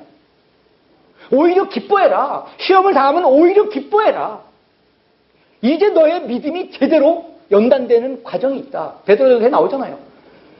네가 그 힘든 상황 가운데서도 나를 온전히 믿고 신뢰함으로 감사와 찬양을 할 때 그 믿음이 얼마나 귀한지 금보다 더 귀해서 그 믿음을 보고 내가 올 때 칭찬과 영광과 존귀를 주겠다. 그렇게 베드로전서에 얘기하잖아요. 그 믿음이 너무너무 중요한 거예요. 이 땅의 성공보다. 저는 우리 아들이 서울대 대학원을 다시 복학하는 것도 중요하지만 이 과정을 통하여 우리 아이의 믿음이 정금 같은 믿음으로 예수님 보시기에 인정받는 믿음으로 온전히 주님을 100% 신뢰함으로 자라나는 것이 너무너무 감사해요. 너무너무 감사해요. 너무너무 감사한 거예요. 주님의 관점은 그겁니다. 그 믿음과 소망, 사랑. 그 믿음과 소망, 사랑에서 불순물이 다 제거되어지는 게 예수님을 닮는 거일 수 있는 겁니다. 저는 천국이 바로 코앞에 있는 것 같아요. 왜냐하면 아들을 언제든 죽을 준비를 하고 있었기 때문에 뭐 천국 가는다는 얘기를 뭐 우리 아들하고 너무 자연스럽게 아빠가 먼저 갈까 네가 먼저 갈까 에이 아빠가 우리 아들은 그래도 내가 아빠 보내드려야죠. 정말 천국 가고 싶어요? 사명이 아니라면. 그게 소망이 강해지니까 이 땅의 것이 아무것도 아니더라고. 잠깐 있다 가는 인생. 진짜 인생은 죽음 이후에 오잖아요. 지금 우리의 이 모습 그대로 들어갑니다. 우리의 믿음, 소망, 사랑 가진 그 인격 그대로 들어가요. 대충 살다가 천국 가면 그냥 엄청나게 천사로 막 대단한 사람으로 변화되는 건 저는 아니라고 봐요. 이 땅의 삶에서 우리의 믿음, 소망, 사랑을 키워나가는 것이 너무 중요하고 예수님을 닮아가는 것이 너무나 중요하다는 거예요. 그것이 영원한 삶을 결정짓는 겁니다. 영원한 삶의, 천국에서의 삶의 질을 결정하는 겁니다. 그래서 예수님이 하늘의 보물을 쌓으라는 거예요. 그래서 좁은 길로 가라는 거예요. 시험 당할 때 오히려 기뻐하라는 겁니다.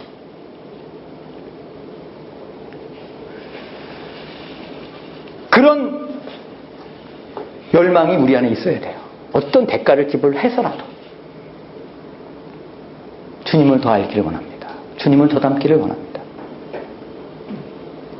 그럴 때 방해가 되는 것이 이제 자기 부인이잖아요. 여전히 내 안에 내가 살아서 나의 이기심, 나의 생각, 출세에 대한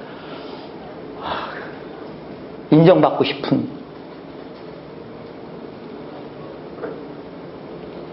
정말 내가 이미 십자가에 죽었는데 이게 뭡니까 주님? 그 믿음으로 내가 죽었음을 날마다 고백함으로 자기 부인을 매일 하는 거예요. 우리는. 네. 그리고 그 예수님이 내 안에서 온전히 영광 받으십시오.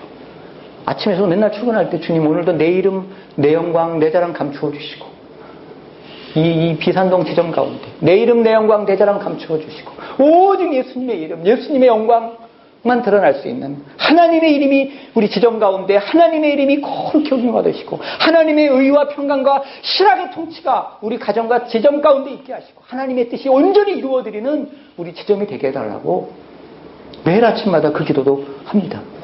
자기를 부인하는 기도. 그 자기 부인이 될 때 우리는 그 다음 십자가의 삶으로 나아갈 수가 있어요.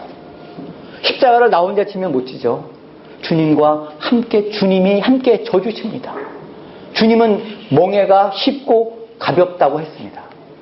감당할 만하다는 거죠. 견딜만 하다는 거죠. 우리가 주님을 바라보고 주님의 그 사랑 안에 거하면, 주님 안에 거하면 십자가의 삶이 견딜만 합니다. 주님과 복음을 위한 자발적인 순교적인 삶, 이런 것들을 주님은 때로 우리를 부르시기도 하지만 우리 BBB 안에서는 많지가 않겠죠. 그러나 우리에게 아까 말씀드렸던 이런 일상의 고난이 다가옵니다. 병이든 다양한 여러 가지 재정적인 어려움이든 이런 일상의 고난을 주님과 함께 인내함으로 견뎌내는 것도 십자가의 삶입니다. 그 과정을 통해서 내 안에 그리스도의 형상을 빚어가시기 때문에 그걸 통하여 또 다른 사람을 위로할 수 있는 위로자로 주님은 우리를 빚어가시는 거죠. 상처 입은 치유자로 주님은 우리를 만들어가시기를 원하시는 겁니다. 그래서 우리 일상의 고난도 큰 틀에서는 십자가의 삶이라고 우리가 이야기할 수 있겠죠. 물론 직장 안에서 복음 때문에 예수님을 믿는 것 때문에 당하는 어떤 불이익도 당연히 십자가의 삶인 거겠죠.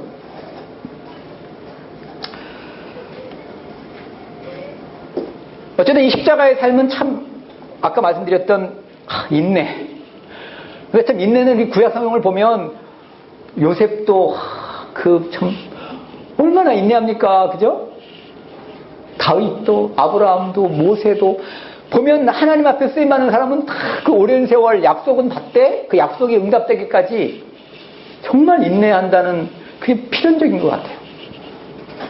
그래서 환난은 인내는 연단을, 그 연단이라고 하는 인격이 인내를 통과하면서 우리 안에 근육이 강해지듯이 그런 인격이 생기는 거더라고요. 우리가 근육을 강화하려면 조금 힘든 거를 해야 되잖아요. 그러면서 근육이 강화되어지는데 그 힘든 거 할 때 힘들잖아요, 진짜. 쉬고 싶잖아요. 근데 그렇게 안 하면 우리의 근육이 강해지지 않잖아요. 그거랑 똑같더라고요. 우리의 인격의 근육이 강해지려면 인내의 그 힘든 과정이 반드시 필요한 거라는 생각이 들어요. 근데 어느 시점이 지나면 그렇게 아프진 않더라고요. 요즘은 제가 그렇게 아프진 않아요. 근데 물론 피가 나오면 또 마음이 좀 하나님 제발 피 좀 안 보게 해주세요. 불쌍히 여겨 주시옵소서. 아빠는 왜 이렇게 피에 약해? 아직도 멀었어 나한테 그러는데 피가 나오면 조금 마음이 짠하고 그런데 어쨌든 다른 거는 다 기쁨으로 감사함으로 하겠는데 아직은 피는 조금 좀 그런데 어쨌든 그런 십자가의 삶을 주님과 함께 지면 견딜만 합니다. 그리고 마지막 네 번째 아까 영성훈련 또 다른 말로 말하면 훈련이라고 하는 거예요. 훈련. 그 달라스 윌라드가 그런 표현을 썼어요. 개인의 내면 가장 깊은 존재, 우리의 마음, 의지, 영, 또 생각, 감정 이런 예수님의 자신의 특질과 성품을 잇는 과정이 영성훈련이라는 거예요. 그러니까 복음서에 보면 계속 예수님을 강조하는 것이 행동을 변화시키라고 말하지 않고 내면을 변화시키라고 말하잖아요. 내면, 속사람, 내면. 우리의 내면이 변화되어야 돼요. 우리의 마음이 그래서 바뀌어야 되는 거죠. 우리의 마음이 예수님의 마음으로, 내 생각이 예수님의 생각으로. 이해가 되십니까? 근데 우리의 생각이 바뀌려면 이게 그냥 되는 게 아니에요. 맨날 예를 들면 이상한 책이나 보고 이상한 영상이나 보고 특별히 생각에 있어서는 이미지가 굉장히 중요하거든요. 이미지가 우리의 생각을 지배하는 영역이 굉장히 커요. 그래서 아무 영화나 보면 안 되고 아무 영상을 보면 안 됩니다. 그 이미지가 우리를 굉장히 괴롭힙니다. 우리가 예수님을 닮아가는데 굉장히 방해가 되는 것이 이미지예요. 그 다음에 개념, 어떤 세상적인 철학, 이런 것들, 쓸데없는 책들, 뭐 드라마, 이런 데서 나도 모르게 이렇게 듣는 그런 쓸데없는 성경적이지 않은 그런 생각들, 그런 가치관들이 우리 안에 스며 들어오거든요. 그래서 늘 말씀을 묵상하고 말씀을 암송하는 것이 중요하다는 거예요. 그리고 기왕이면 여러분들은 그 말씀을 더 아는 것도 중요하지만 이미 알고 있는 그 말씀대로 내가 사나를 항상 묵상하세요. 큐티할 때, 암송할 때 내가 이대로 살고 있나? 이대로 살고 있나? 저는 계속 범사에 감사라. 야, 이렇게 힘든지 몰랐어요. 범사에 감사라가. 그 분명한 하나님의 뜻이잖아요. 우리가 암송 그냥 뭐 거의 몇 번 했잖아요. 다우지가. 그리고 이는 그리스도 안에 너희를 향하신 하나님의 뜻 백날 얘기해도 아니 성경에 분명히 나와 있는 것이 그냥 범사에 감사 아닙니까? 근데 그 범사에 감사라 얼마나 순종하십니까? 그죠? 저나 여러분이나.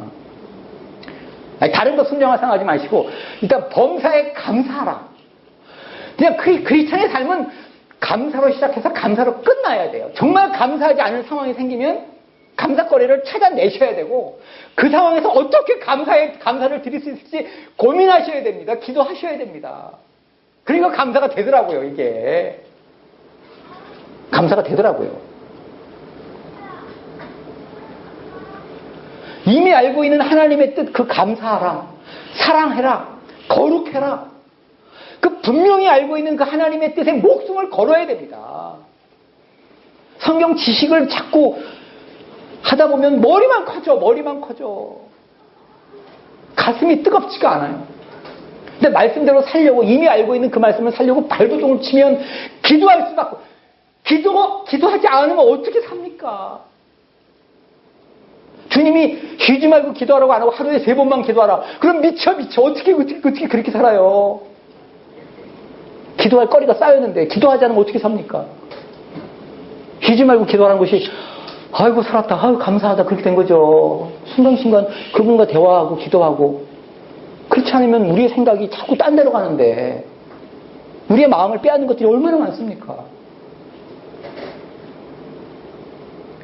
그래서 그런 훈련이 하나님의 말씀에 제대로 순종하려고 할 때 내가 정말 이게 진짜 아니네 내가 이런 생각이 든다고요. 야, 나 진짜 멀었다 이거. 진짜 이건 훈련해 나가야 되는 겁니다.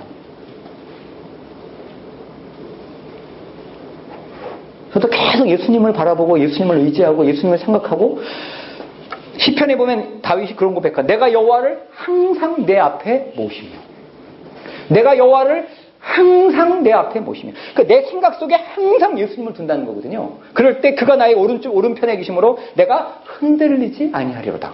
주의 앞에는 충만한 기쁨이 있고 주의 오른쪽에는 영원한 즐거움이 있나이다. 시편 16편에 나오는 말씀인데 이런 천국을 누리는 삶이 예수님을 항상 내 앞에 모시며 내 생각 속에 예수님을 둬야 돼요.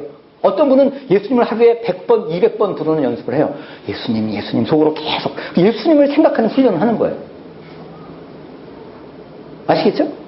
화장실에 앉아서 계속 예수님을 생각하는 훈련, 생각의 훈련이에요. 어느 정도 생각의 훈련이 되면 그때부터는 좀 쉬워집니다. 나침판이 있으면 정복을 향하다가 여기 자석 같은 거 있으면 이렇게 옆으로 확 쏠리잖아요. 그죠? 새가 있으면. 그거 멀어지면 다시 원위치 오잖아요. 우리의 생각은 항상 예수님께로 팍팍팍 돌아와야 돼요. 나침판처럼. 바쁜 상황에 잠시 생각 못하다가 다시 예수님께로 돌아와야 되고. 근데 저도 가능한 고객하고 대화할 때도 계속 예수님 생각하려고 훈련을 하는데 대화에 깊이 빠졌는데 예수님 생각 안 하고 있어. 그 훈련을 계속 하는 거예요. 계속.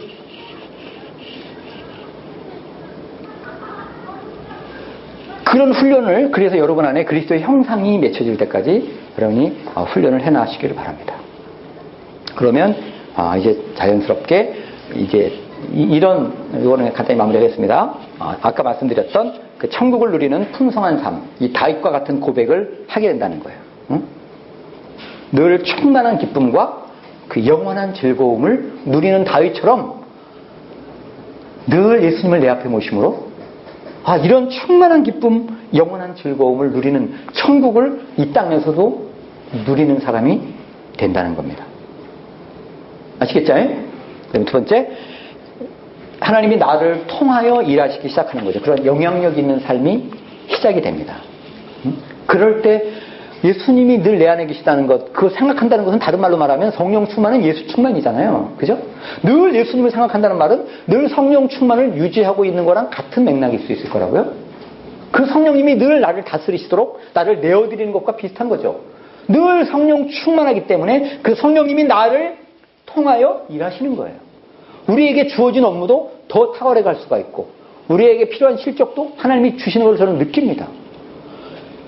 정말 직원들도 분명히 이야기할 만큼 야, 어떻게 이렇게 실적이 연결되지? 라고 말하는 그런 분명히 하나님이 나와 함께 하심을 보여주세요. 그 꼴찌할 때 하나님이 분명히 보여주셨어요. 내가 너와 함께하고 있다. 비록 성적은 바닥을 가고 있지만 함께하고 있다는 것을 분명히 보여 알게 계시더라고요. 실적에 마음 두지 마라. 마지막으로 이 바울의 고백을 우리가 할 수 있는 것. 디모데후서 4장 7, 8절 같이 한번 읽겠습니다. 시작. 이제 후로는 나를 위하여 의의 멸관이 예비되었으므로 주 곧 의로우신 재판장이 그날에 내게 주실 것이며 내게만 아니라 주의 나타나심을 사모하는 모든 자에게도니라. 예, 죽음을 맞이할 때 정말 이렇게 정말 기대와 감격 속에 마지막 숨을 몰아신다면 그게 진짜 성공한 인생 아니겠습니까? 예? 주님 잠깐 눈 감았다 일어나면 잠깐의 그 고통만 살짝 지나면 다시 눈을 떠서 예수님과 함께 영원한 삶, 예수님의 칭찬, 그 영광의 하나님의 나라를 꿈꾸면서 마지막 숨을 몰아쉴 때 얼마나 감격스러울까 저는 그런 생각이 들어요. 근데 그게 아무나 되지 않습니다. 계속 연습을 한 사람만이 저는 이게 될 거라는 생각이 들어요. 마지막 숨을 몰아쉴 때 빨리 죽고 싶어서 예수님 빨리 만나고 싶어하는 그런 감격스러운 죽음을 주님은 우리에게 바울처럼 주기를 원하실 거고 저나 여러분이나 그런 인생의 마지막 날을 맞이했으면 좋겠습니다. 그렇게 들어가면 천국에서 하나님께서 우리에게 보라 내가 속히 오르니 내가 줄 상이 내게 있다. 각 사람에게 그가 행한 대로 갚아주리라. 주님의 칭찬, 주님의 상 그리고 하나님 나라에서 통치권을 우리에게 나눠주신다고 주님은 약속하십니다. 진짜 인생이 기다립니다. 진짜 인생. 여기 진짜 인생 아닙니다. 이 땅이 진짜 인생 아니에요. 진짜 인생을 우리는 준비하는 인생입니다. 여러분들이 다 그런 분들이 되시고 특별히 비비 안에서 그런 사명감을 갖고 우리 한 사람 한 사람이 얼마나 중요한가를 여러분이 마음속에 새기면서 정말 나 한 사람이라도 내 주변 사람한테 정말 살아있는 작은 예수로 인정을 받는 그런 내가 돼야 되겠다. 그런 독한 마음을 먹으시고 그런 영적인 훈련을 계속 받아가시는 여러분이 되셨으면 좋겠습니다. 같이 기도하겠습니다. 한 1분 정도만 하나님 앞에 한번 간절한 마음으로 하나님께서 주시는 그 마음을 붙잡고 한번 1분만 한번 기도하겠습니다. 통성으로 기도합니다.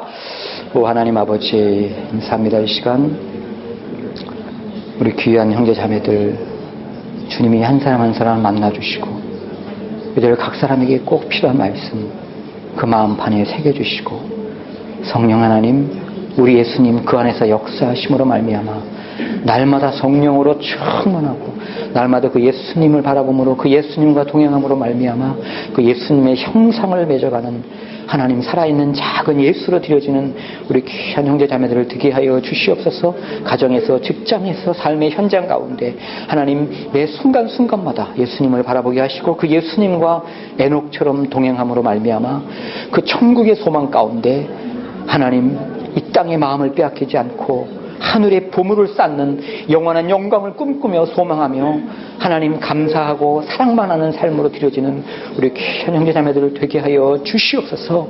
하나님 감사합니다. 살아계신 하나님 아버지 우리 안에 살아 역사하시는 우리 예수님 날마다 우리를 변화시켜 주시옵소서. 날마다 그 예수님만을 바라보게 하시고 매 순간 24시간 그 예수님만을 바라봄으로 말미암아 예수님이 우리 안에서 살아 역사하시고 그 예수님이 우리를 통하여 주님의 삶을 살아드림으로 말미암아 예수님께는 영광이요 날마다 우리는 그 천국을 이 땅에서도 경험함으로 말미암아 하나님을 영화롭게 하는 우리 모든 형제자매들 될 수 있도록 은혜 베풀어 주시옵소서. 남은 모든 일정 가운데도 살아계신 하나님 영광 가운데 이곳에 임재하여 주시고 하나님 매 순간순간 말씀하여 주시옵소서. 모든 과정을 통하여 하나님만 영광 받아 주실 줄 믿사오며 예수님 이름으로 기도했습니다. 아멘.